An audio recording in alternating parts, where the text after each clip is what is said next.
मेरा नाम कृष्ण है और मेरा संबंध उत्तर प्रदेश के एक छोटे से कस्बे मोहनगढ़ के पास के गांव से है। पिताजी की नौकरी बेंगलुरु में हो गई थी और हम सब वहीं शिफ्ट हो गए थे। ये उन दिनों की बात है जब मैंने 12वीं की परीक्षा देकर छुट्टी पाई थी और मेरा ज्यादातर समय दोस्तों के साथ घूमने और इंटरनेट पर बीतता था। कोई खास काम नहीं था। एक दिन मैंने मोहनगढ़ में अपने पैतृक घर जाने का कार्यक्रम बनाया, जहां अब मेरी दादी माँ और 2 चाचा जी और उनकी परिवार रहती है। बड़े चाचा जी जो सरकारी कर्मचारी थे अब इस दुनिया में नहीं हैं। उनके 2 बच्चे हैं। बेटा 16 साल का है और बेटी 14 साल की है। छोटे चाचा जी की अभी शादी नहीं हुई, वह भी सरकारी कर्मचारी है। मैं वहाँ शाम को पहुँचा तो बहुत गर्मी थी। जेठ का महीना चल रहा था जिसमें सूरज आग बरसा रहा होता है। मुझे देखकर सब बहुत खुश हुए। हम सब ने मिलकर रात का खाना खाया और सोने की तैयारी करने लगे। गांव और देहातों का माहौल ऐसा ही होता है कि लोग खुली छत पर चारपाइयां बिछाकर सोते हैं। छोटे चाचा जी और बड़े चाचा जी का बेटा मेरा चचेरा भाई नीचे अपने कमरे में ही सोते थे। वैसे भी मेरे चचेरे भाई को रात देर तक टीवी देखने का शौक था। चाची जी ने मेरी चारपाई भी छत पर लगा दी थी। मैं सफर की वजह से बहुत थका हुआ था और चारपाई पर लेटते ही कुछ ही देर में मेरी आँख लग गई। रात को जब सब सो रहे थे, अचानक मुझे गर्मी और प्यास की शिद्दत महसूस हुई और मेरी आँख खुल गई। साथ वाली चारपाई पर चाची जी सोई हुई थी। जब मैंने देखा तो उनकी चारपाई खाली थी। मैंने सोचा शायद वह शौचालय गई होंगी या प्यास लगने की वजह से पानी पीने गई होंगी। मैं चारपाई से उठा और छत पर बने एक छोटे से कमरे की तरफ चल पड़ा, जहाँ पानी का ठंडा मटका रखा हुआ था। जब मैं कमरे के दरवाजे पर पहुँचा तो दरवाजा बंद था, लेकिन दरवाजे के नीचे से हल्की सी रोशनी छनकर बाहर आ रही थी। मुझे पहले तो हैरानी हुई, अगर चाची जी पानी पीने आई हैं, तो दरवाजा बंद करके क्यों पानी पी रही हैं? और अगर वो अंदर नहीं है तो फिर ये रोशनी किस चीज की है? मैंने दरवाजे को हल्का सा धकेल कर खोलने की कोशिश की तो वो अंदर से कुंडी लगी हुई थी। मैं अभी इसी सोच में था कि मुझे अंदर से किसी के दरवाजे की तरफ चलकर आने की आवाज आई। मैंने जल्दी से यहाँ वहाँ देखा। मुझे कमरे के साथ बाहर वाली साइड पर एक तुलसी का चबूतरा नजर आया। उसकी पिछली साइड पर कोई 2 से 3 फीट जगह खाली थी। मैं जल्दी से वहाँ जाकर छिप गया। कुछ ही मिनटों के बाद हल्का सा दरवाजा खुलने की आवाज आई और कोई बाहर निकला। उसने इधर उधर देखा और सीधा तुलसी के चबूतरे के साथ बनी क्यारी की तरफ आने लगा। मैंने गौर से देखा तो मुझे चाची जी दिखाई दी, जो कि क्यारी की तरफ आ रही थी। मैं तुलसी के चबूतरे के साथ बने एक छोटे से मंडप, जो कि 4 से 5 फीट ऊंचा था, कि नीचे पैरों के बल बैठा ये नजारा देख रहा था, लेकिन मुझे वहाँ कोई देख नहीं सकता था। चांद की हल्की रोशनी में मुझे सब साफ नजर आ रहा था। जब चाची जी क्यारी के करीब पहुंची तो मैंने देखा कि चाची जी ने वहाँ से कोई चीज उठाई और दोबारा उसी कमरे की तरफ वापस चली गई। उनके जाने के कोई 2 मिनट के बाद मैं चुपके से वहाँ से निकला और कमरे की तरफ गया। इस बार दरवाजा हल्का सा खुला हुआ था, लेकिन हल्की सी रोशनी आ रही थी। मैंने आहिस्ता से थोड़ा सा दरवाजे को धकेला और सिर्फ आधा ही अंदर करके झाँका, तो थोड़ा अंधेरा होने के बावजूद जो नजारा देखा वह मेरे होश उड़ाने के लिए काफी था। अंदर चाची जी बाई ओर एक कोने में एक चारपाई पर बैठी हुई थी और खुद से खेल रही थी। ये नजारा देखकर मैं होश खो बैठा और जब लगभग 10 सेकंड के बाद मैं कल्पनाओं की दुनिया से वापस आया और जब आंखें खोली तो मेरे पैरों तले जमीन खिसक गई। जब मैंने आंखें खोली तो देखा चाची जी का रंग उड़ा हुआ था और उनकी नजरें मेरे चेहरे पर थी। मैं अभी डर और शर्मिंदगी की सोच में था कि चाची जी की आवाज मेरे कानों तक पहुंची। कृष्ण, तुम यहाँ क्या कर रहे हो? मैं बिना चाची जी की तरफ देखे तेजी से चलता हुआ सीढ़ियाँ उतरकर नीचे वाले कमरे में जाकर अंदर से कुंडी लगाकर बैठ गया और डर और शर्मिंदगी से सोचने लगा कि अब आगे क्या होगा। मैं चाची जी का सामना कैसे करूँगा? अगर उन्होंने किसी को बता दिया तो पिताजी की माँ और खासकर सबसे छोटे चाचा जी के बारे में सोचकर ही मैं डर रहा था। मेरे छोटे चाचा जी सख्त मिजाज के मालिक थे और मैंने बचपन में उनसे बहुत बार मार खाई थी। मैं वहाँ आधे घंटे तक बैठा रहा और सोचता रहा और फिर हिम्मत करके उठा, मुंह हाथ धोया और दबे पाव चलता हुआ छत पर आ गया। पहले चाची जी की चारपाई देखी तो वह दूसरी तरफ मुंह करके लेटी हुई थी। मैं चुपके से आकर बिना कोई आवाज किए अपनी चारपाई पर आकर लेट गया और सुबह का इंतजार करते करते न जाने कब आँख लग गई और मैं सो गया। सुबह कोई 9 बजे का वक्त था जब मेरी चचेरी बहन ने मुझे आकर जगाया कि कृष्ण भैया उठो, दादी माँ और माँ नीचे नाश्ते के लिए बुला रही हैं। मैं अचकचाता हुआ उठा और सीधा शौचालय में घुस गया। नहा धोकर नाश्ते के लिए सबके साथ बैठ गया। दादी माँ और बच्चे भी नाश्ता कर रहे थे। छोटे चाचा जी अखबार पढ़ रहे थे और साथ साथ नाश्ता भी कर रहे थे और चाची जी रसोई से चीजें लाकर नाश्ता लगा रही थी। मैं चोरी चोरी चाची जी की तरफ ही देख रहा था। जब नाश्ता लग गया तो चाची जी भी आकर नाश्ता करने लगी। जब मेरी और चाची जी की नजरें मिली तो हम दोनों ने फौरन नजरें चुरा ली। हम दोनों एक दूसरे से नजरें नहीं मिला पा रहे थे। मैं बार बार चाची जी की तरफ देख रहा था। अचानक चाची जी ने मुझे गुस्से भरी नजरों से देखा तो मैं डर गया और मुंह नीचे करके नाश्ता करने लगा। एक अजीब सा डर दिल में था कि चाची जी ने नाश्ते के बाद अगर चाचा जी को बता दिया तो मेरी खैर नहीं है। आज इसी सोच में निवाला गले से मुश्किल से उतर रहा था। मैं इन्हीं सोचों में गुम था कि छोटे चाचा जी बोले, बच्चों बस्ते उठा लो, स्कूल जाने का समय हो गया है। और मुझे कहा, कृष्ण बेटा शाम को ड्यूटी के बाद तुमसे बातें करेंगे। मैंने बस इतना ही कहा, जी चाचा जी। और वह कुछ ही मिनटों के बाद बच्चों के साथ चले गए। दादी माँ अपने कमरे में चली गई और चाची जी बर्तन उठाकर रसोई में रखने लगी। मैं भी चुपके से उठा और टीवी वाले कमरे में बैठकर टीवी देखने लगा। टीवी में खास मन नहीं लग रहा था। बार बार एक ही बात दिमाग में आ रही थी कि अभी तक चाची जी ने चाचा जी को रात वाली बात नहीं बताई है, लेकिन वह चाचा जी को किसी भी वक्त बता देंगी तो फिर क्या होगा। बस यही डर मुझे खाए जा रहा था। रसोई से चाची जी के बर्तन धोने की आवाज आ रही थी। फिर कुछ देर बाद मैंने देखा कि चाची जी पूरे घर में झाड़ू लगाने लगी, पहले आंगन में फिर बाकी कमरों में भी। जब वो टीवी वाले कमरे में आई और मुझे थोड़ा रूखे अंदाज में बोली कि कृष्ण बाहर जाओ, मुझे कमरा साफ करने दो, सफाई के बाद बैठकर टीवी देख लेना। मैं खामोशी से उठा और बाहर आंगन में पड़ी चारपाई पर आकर बैठ गया। फिर कुछ देर बाद मैंने देखा चाची जी टीवी वाले कमरे से सफाई करके अपने कमरे में चली गई और मैं फिर टीवी वाले कमरे में आकर बैठ गया और टीवी लगा लिया, लेकिन दिमाग कहीं और था। थोड़ी देर बाद मैंने कमरे की खिड़की से देखा कि चाची जी अपने कमरे से निकलकर दूसरे कमरे की तरफ जा रही हैं और कमरे में दाखिल होकर अंदर से दरवाजा बंद होने की आवाज आई। मेरे दिल में फिर शैतान ने दस्तक दी और मैं रात वाले वाक्य के बारे में सोचने लगा। अचानक मैं वहाँ से उठा और उस कमरे की तरफ चलने लगा और कमरे के दरवाजे के पास पहुंचकर मैं दरवाजे के अंदर देखने की कोशिश करने लगा, लेकिन दरवाजा लोहे का बना हुआ था और उसमें कोई खास ऐसी जगह नहीं थी जिससे अंदर देखा जा सकता था। मैं अंदर देखने के लिए जगह तलाश कर रहा था। यकायक मुझे जहाँ दरवाजे का ताला था उसके बिल्कुल नीचे एक छोटा सा सुराख नजर आया। मैंने फौरन वहाँ आँख लगाई और अंदर का नजारा देखकर खुश हो गया कि चाची जी फिर से वही कर रही थी। मैं इस नजारे में मग्न था कि चाची जी नीचे बैठ गई और उनका मुंह तो पहले ही दरवाजे की तरफ था और मुझे ऐसा लगा कि उन्होंने मुझे सुराग से देखते हुए देख लिया है। वह इस वक्त बिल्कुल सुराग की तरफ देख रही थी। मेरी तो उस वक्त हालत खराब हो गई और मैं वहाँ से भागता हुआ दादी माँ के साथ वाले कमरे में जाकर दरवाजा बंद करके बैठ गया और डर से पागल हो गया और सोचने लगा कि यह मैंने फिर क्या गलती कर दी है।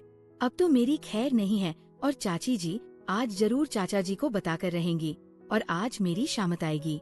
मैं इसी कशमकश में बैठा हुआ सोच रहा था कि आगे क्या होगा मेरे साथ।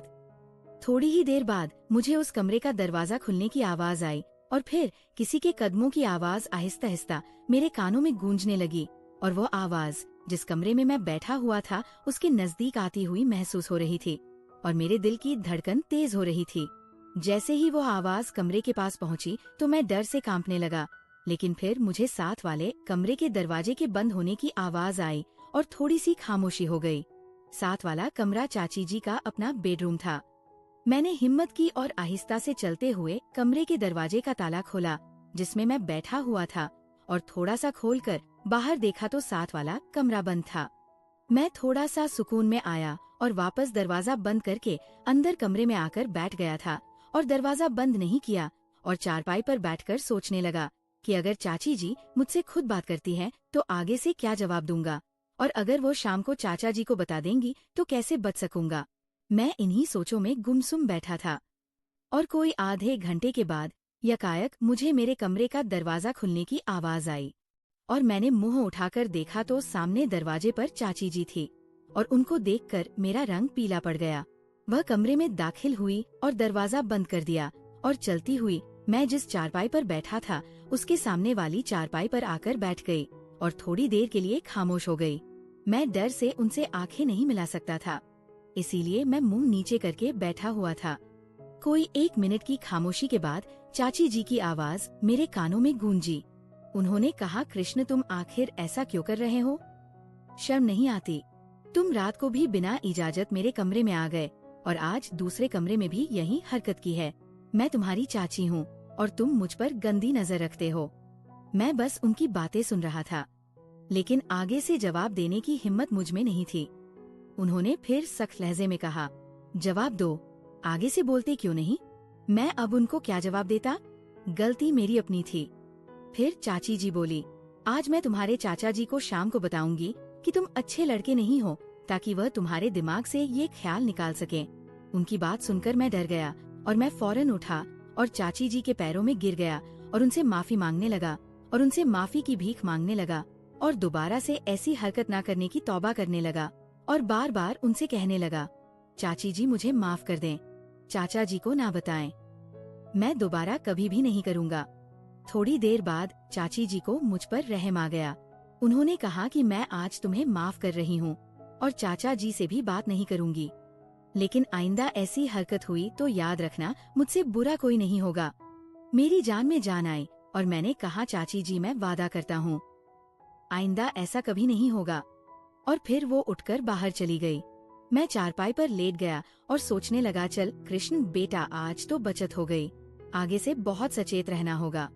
फिर इसी तरह ही कुछ दिन गुजर गए और मैं भी सामान्य हो गया और चाची जी से भी हल्की फुल्की बातचीत होती रही और चाचा जी और बाकी सब घर वालों से भी उठना बैठना चलता रहा। फिर एक दिन दोपहर के वक्त दादी माँ अपने कमरे में थीं और चाची जी भी घर का काम खत्म करके अपने कमरे में आराम कर रही थी और बच्चे 3 बजे घर आते थे और चाचा जी 5 बजे आते थे। मुझे ख्याल आया सब अपने कमरों में हैं और समय भी खाली है और मैं अपना सरसों का तेल मालिश के लिए भी साथ लेकर आया हुआ था। मैंने बैग से तेल की शीशी निकाली और चाची जी के साथ वाला कमरा, उसमें ही दरवाजा बंद करके अपनी चारपाई पर बैठ गया और तेल से अपने शरीर की मालिश करने लगा और मालिश में मग्न हो गया।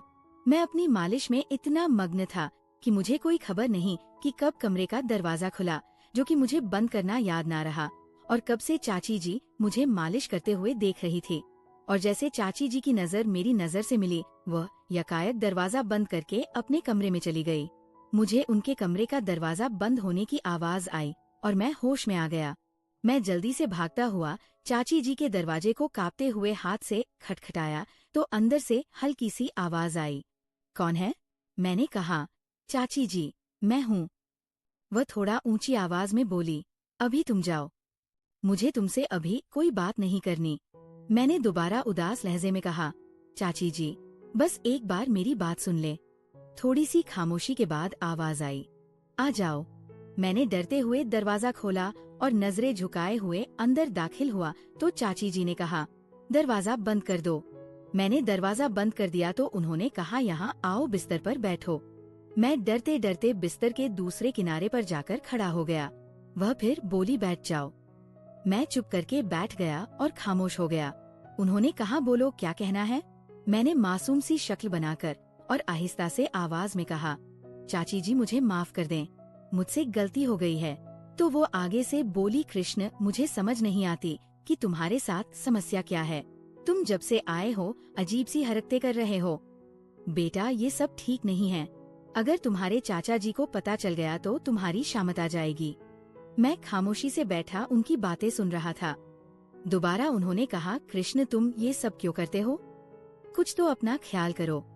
जो तुम हरकत अभी कर रहे थे ये तुम्हारे लिए ठीक नहीं है। तुम क्यों नहीं समझते हो? मैंने बहुत हल्की सी आवाज में कहा, मैं क्या करूं? चाची जी ने फौरन कहा, क्या कहा तुमने? मैं और डर गया। चाची जी बोली, बेटा ये सब कुछ ठीक नहीं है, तुम समझते क्यों नहीं? उन्होंने कहा, ये सब छोड़ दो। मैंने कहा, चाची जी, मैं कोशिश करूंगा दोबारा ना करूं, लेकिन अब किसी को ना बताएं। उन्होंने कहा, ठीक है, तुम दोबारा नहीं करोगे तो मैं किसी से भी बात नहीं करूंगी। मैंने कहा, शुक्रिया। तो मैं उठकर बाहर चला गया और जाकर टीवी वाले कमरे में बैठकर टीवी देखने लगा। उस दिन फिर कुछ खास बात ना हुई। चाचा जी के साथ रात में पढ़ाई के संबंधित बातें होती रही और मैं रात को सोने तक चाची जी से बचता रहा और दिन गुजर गया। अगले दिन मैं सुबह उठा और नाश्ता किया। सब अपने अपने कामों में लग गए। मैं टीवी वाले कमरे में जाकर टीवी लगाकर बैठ गया। मैं टीवी देख रहा था कि कोई 10:03 चाची जी अपना काम खत्म करके टीवी वाले कमरे में आई। उन्होंने कहा, कृष्ण बेटा, ये पैसे लो और बाजार से जाकर दिन को पकाने के लिए सब्जी ले आओ। और मुझे पैसे देकर जाने लगी तो दरवाजे के पास पहुंचकर दोबारा बोली कि घर की चाबी रसोई के दरवाजे के साथ कील पर लटकी हुई है, जाते हुए ले जाना। हो सकता है जब तुम वापस आओ। मैं नहा रही हूँ तो तुम दरवाजा खुद ही बाहर से खोलकर अंदर आ जाना। मैंने कहा, जी ठीक है, और वह अपने कमरे में चली गई। मैं वहाँ से उठा, चाबी ली और बाहर की तरफ निकल गया। यहाँ आपको बताता चलूं कि बाजार हमारे घर से कोई लगभग 1 किमी दूर था। आने और जाने और सब्जी खरीदने में मुझे लगभग 1 घंटा लगना था। मैंने पैदल ही चलने का सोचा और समय भी गुजर जाना था। मैं घर से कोई थोड़ी दूर ही आया था कि मेरे पीछे से एक मोटरसाइकिल आई और मेरे पास आकर रुकी। मैंने गौर किया तो वो हमारा पड़ोसी था। मोहन काका मुझे देखकर रुक गए थे और मुझसे बोले, कृष्ण बेटा, कहाँ जा रहे हो? मैंने कहा, काका बाजार जा रहा हूँ सब्जी लेने। तो वो आगे से बोले, आओ बेटा बैठो, मैं भी बाजार ही जा रहा हूँ। दवा खाने से दवाई लेनी थी। मैं उनके साथ बैठ गया और हम बाजार चले गए।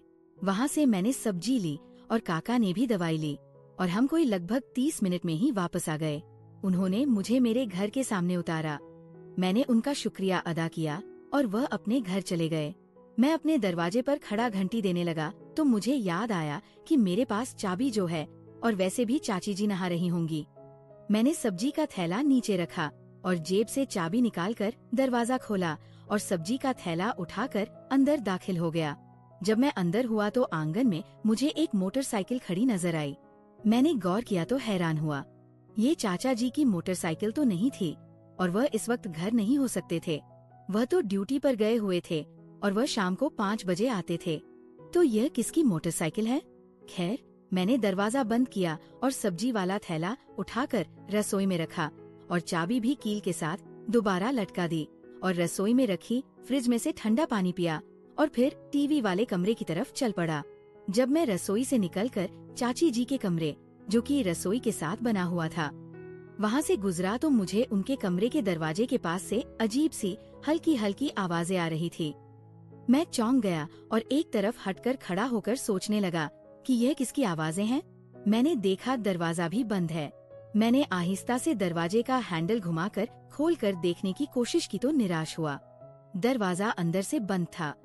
मैं डर भी रहा था और सोच रहा था कि अंदर कैसे देखूं कि अंदर से किस चीज की आवाजें आ रही हैं। फिर मैं कमरे की खिड़की की तरफ लपका कि हो सकता है कि वहाँ से अंदर देख सकूं। जब मैंने खिड़की के पास देखा तो मुझे खिड़की के दूसरे कोने से पर्दा थोड़ा सा हटा हुआ नजर आया। मैंने बहुत ही एहतियात से अंदर देखने की कोशिश की। अब की बार मैं कोई जोखिम नहीं लेना चाहता था। जैसे ही मैंने उस जगह से अंदर देखा तो अंदर का नजारा देखकर मैं अपने होश खो बैठा, क्योंकि अंदर का नजारा मेरे लिए दिल दहला देने के लिए काफी था। अंदर मैंने देखा सामने सोफे पर चाची जी का मामा का बेटा शर्मा जी, जो मोहनगढ़ में सरकारी स्कूल का अध्यापक था। वह सोफे पर बैठा हुआ था और चाची जी उनके साथ बैठी हुई थी और एक दूसरे से प्यार कर रहे थे। और अचानक चाची जी की नजर सीधी खिड़की पर पड़ी और उनके चेहरे की हवाइयाँ उड़ गई और मैं वहाँ से भागता हुआ दरवाजा खोलकर घर से बाहर चला गया। उस दिन घर से बाहर भाग जाने के बाद मैं शाम तक बाहर ही घूमता रहा और दिन को हुए वाक्य के संबंधित सोचता रहा और मैंने अपने दिमाग में एक योजना तैयार कर ली थी। फिर शाम को घर आ गया और घर के दरवाजे पर आकर घंटी बजाई और थोड़ी देर बाद मेरे चचेरे भाई ने दरवाजा खोला। मैं घर में दाखिल हुआ और सीधा शौचालय में घुस गया और ताजा दम होकर चुपके से टीवी वाले कमरे में आकर टीवी लगाकर बैठ गया। मुझे अब चाची जी का डर नहीं था। मैं उनका सारा खेल देख चुका था और पता था अब चाची जी भी मेरी कोई बात किसी से नहीं करने वाली, इसलिए मैं इस लिहाज से पूरा संतुष्ट था। थोड़ी देर के बाद मेरी चचेरी बहन ने आकर मुझे बुलाया कि आकर खाना खा लो। सब इंतजार कर रहे हैं। मैंने टीवी बंद किया और खाने वाले कमरे में चला गया। वहां पर सब लोग बैठे हुए थे। चाची जी भी बैठी हुई थी, लेकिन उनकी नजरें नीचे ही थी। मैं खाने के दौरान बार बार चाची जी को देखता रहा, लेकिन चाची जी मुझसे नजरें नहीं मिला रही थी। फिर जैसे ही खाना खत्म हुआ और चाची जी बर्तन उठाकर रसोई में रखने लगी और चाचा जी ने टीवी वाले कमरे में जाकर टीवी पर खबरें लगा ली और बच्चे पढ़ाई करने लगे। दादी माँ अपने कमरे में पूजा करने चली गई। मैं भी वहां से उठा और टीवी वाले कमरे में जाकर चाचा जी के साथ टीवी देखने लगा। कुछ देर वहां चाचा जी से गपशप हुई, फिर वो उठकर चले गए और मैं वहां टीवी देखने लगा। थोड़ी देर बाद मैंने खिड़की से देखा, चाची जी ऊपर छत की तरफ जा रही हैं। मैं वहां टीवी देखने में मग्न रहा। कुछ देर बाद चाची जी नीचे आ गई और दोबारा अपने कमरे में चली गई, जहां उनके बच्चे पढ़ाई कर रहे थे। मैं भी थोड़ी देर टीवी देखता रहा और मुझे नींद आने लगी और मैं टीवी बंद करके छत पर चला गया। वहां चाची जी ने चारपाइयां लगा दी थी। मैं वहां अपनी चारपाई पर लेट गया और पता नहीं कब आंख लग गई और मैं नींद की आगोश में चला गया। आंख तब खुली जब मेरा चचेरा भाई मुझे सुबह नाश्ते के लिए उठा रहा था। मैं उठा और नीचे शौचालय में जाकर घुस गया और नहा धोकर बाहर निकला और सीधा आकर नाश्ते पर बैठ गया। सब सामान्य रूप से नाश्ता कर रहे थे।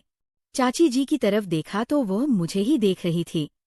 मेरी नजर मिलते ही उन्होंने फौरन नजरें नीचे कर ली और नाश्ता करने लगी। मैं दिल में बहुत खुश हुआ कि कृष्ण बेटा अब तो तेरा काम होकर रहेगा। चाचा जी ने नाश्ता खत्म किया और बच्चों से बोले, चलो बच्चों तैयार हो जाओ स्कूल के लिए। और चाचा जी अपने कमरे में चले गए और दादी माँ भी अपने कमरे में चली गई और चाची जी बर्तन उठाने लगी। मैं भी जल्दी से नाश्ता खत्म किया और टीवी वाले कमरे में टीवी लगाकर बैठ गया। मैं अब सोच रहा था कि चाची जी रसोई का काम खत्म करके घर की सफाई करेंगी और वह टीवी वाले कमरे में भी आएंगी।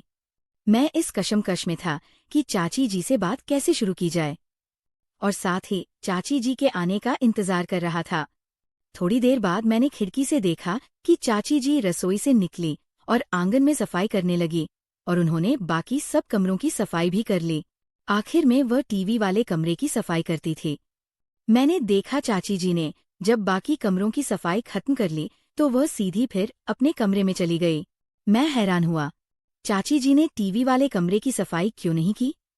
फिर मुझे ख्याल आया, चाची जी जरूर कल वाली बात की वजह से मुझसे सामना नहीं करना चाहती होंगी और उनके दिल में एक डर भी होगा कि कृष्ण ने अगर कल वाली बात का पूछ लिया तो क्या जवाब दूंगी। और मुझे अपनी जगह चाची जी की कल वाली हरकत देखने के बावजूद हिम्मत नहीं हो रही थी कि बात कैसे शुरू करूं। फिर मैं वहां पर ही बैठकर टीवी देखता रहा और दिन के 11 बज गए। मैं टीवी वाले कमरे में बैठकर अपना पूरा प्लान बना चुका था। मैंने हिम्मत की और चाची जी के कमरे की तरफ चल पड़ा और उनके दरवाजे पर जाकर खटखटाया, लेकिन अंदर से कोई आवाज नहीं आई। मैं 2 मिनट तक इंतजार करता रहा, लेकिन कोई अंदर से आवाज नहीं आई। फिर मैंने दरवाजे को हल्का सा धकेला तो दरवाजा खुल गया। मैंने आराम से दरवाजा खोलकर अंदर दाखिल हुआ तो सामने देखा चाची जी अपने बिस्तर पर बैठी हुई थी और मुझे देखते ही उनका रंग पीला पड़ गया और बहुत आहिस्ता और कांपती आवाज मेरे कानों में आई, क्या काम है? मैं आराम से चलते हुए बिस्तर के दूसरे कोने पर बैठ गया और आहिस्ता से कहा कि मुझे आपसे बात करनी थी। चाची जी बिस्तर पर ही बैठे बैठे आगे को बढ़ी और मेरे बिल्कुल नजदीक आकर मेरे घुटने को हाथ लगाकर रोने लगी और कहने लगी, कृष्ण मुझे माफ कर दो, मुझसे गलती हो गई। भगवान के लिए किसी को नहीं बताना। अगर घर में किसी को पता चल गया तो मुझे घर से निकाल देंगे और मैं किसी को मुंह दिखाने के काबिल नहीं रहूंगी। मैंने हिम्मत करके आगे से कहा, चाची जी आपने ये काम क्यों किया? आपको अपने बच्चों और घर में किसी की भी इज्जत का ख्याल नहीं था। वह और रोने लगी और कहने लगी, कृष्ण बेटा मैं भटक गई थी, भगवान के लिए मुझे माफ कर दो, मैं आइंदा दोबारा ये काम कभी नहीं करूंगी। मैंने फिर कहा, चाची जी अगर मेरी जगह चाचा जी होते और आपको ये हरकत करते देख लेते तो फिर आपका क्या हाल होना था, ये आपने सोचा है? चाची जी ने फिर घुटने पकड़ लिए और कहा, कृष्ण अब तक उनको नहीं पता और ना ही उन्होंने देखा है और भगवान के लिए ना बताओ। मैं वादा करती हूँ मैं तुम्हारी बातें राज में रखूंगी और तुम मेरी रखोगे।